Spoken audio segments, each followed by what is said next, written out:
குறிப்பு: 6ஆம் மாதத்தில் கப்ரியேல் என்னும் வானதூதர் கடவுளின் கலிலேயாவில் உள்ள நாசரேத் என்னும் ஊரில் இருந்த ஒரு கன்னியிடம் அனுப்பி வைத்தார்.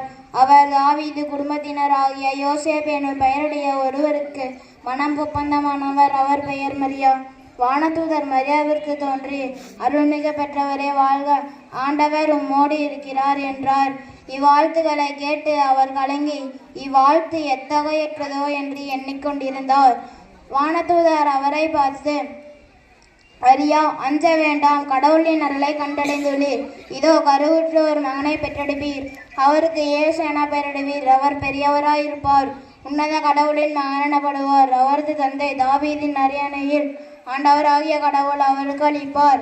அவர் யாக்கோப்பின் குடும்பத்தினர்கள் மீது என்றென்றும் ஆட்சி செலுத்துவார். அவருடைய ஆட்சிக்கு முடிவே இராது என்றார்.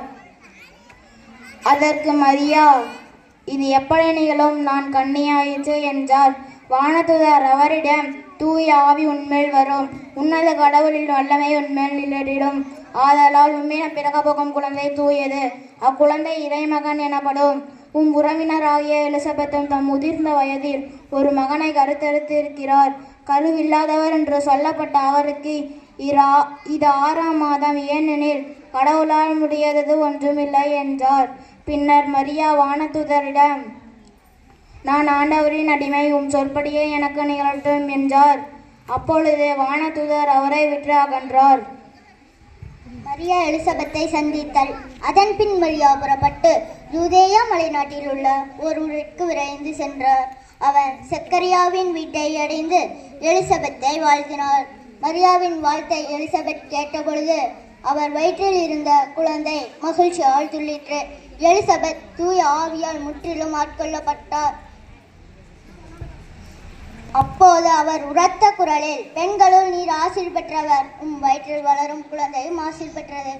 என் ஆண்டவரின் தாய் என்னிடம் வர நான் யார்? உம் வாழ்த்துரை என் காதில் விழுந்ததும் என் வயிற்றில் வளரும் குழந்தை பேரு வகையால் துள்ளிற்று. ஆண்டவர் உமக்கு சொன்னவை நிறைவேறும் என்று நம்பிய நீர் பேறு பெற்றவர் என்றார். மரியாவின் பாடல். அதை கேட்ட மரியா பின்வருமாறு கூறினார்: ஆண்டவரை எனது உள்ளம் போற்றி பெருமைப்படுத்துகிறது. என் மீட்பராம் கடவுளை நினைத்து எனது மனம் பேறு வகை கொள்கிறது. ஏனெனில் அவர் தம் அடிமையில் தாழ்நிலையை கண்ணோக்கினார். இது முதல் எல்லா தலைமுறையினரும் என்னை பேறு பெற்றவர் என்பார். ஏனெனில் வல்லவராம் கடவுள் எனக்கு அரும்பெரும் செயல்கள் செய்துள்ளார். தூயவர் என்பது அவரது பெயர்.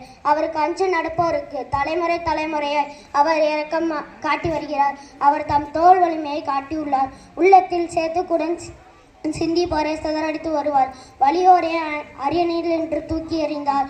தாழ்நிலையில் இருப்போரை உயர்த்துகிறார். பசித்தோரை நலன்களால் நிறைத்துள்ளார்.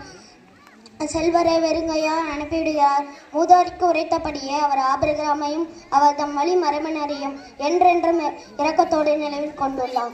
மரியா ஏறக்குறைய 3 மாதம் எலிசபெத்தோடு தங்கியிருந்த பின்பு தம் வீடு திரும்பினார். ஆண்டவரின் அருள்வாக்கு. கிறிஸ்துவே உமக்கு புகழ்.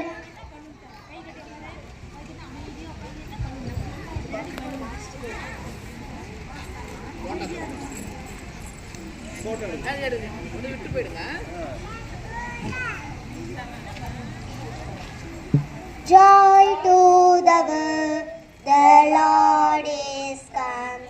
Let us receive our King. Joy to the world, the Lord is come. Let us receive our King. Let every heart prepare in rows, and never nature sing, and never nature sing, and never nature sing. Joy to the world, the Savior reigns. Let the songs imply, while fields and waves, love hills and plains. Repeat the sounding joy. Repeat the sounding joy. Joy to the world, the Lord is come. Let us receive our King.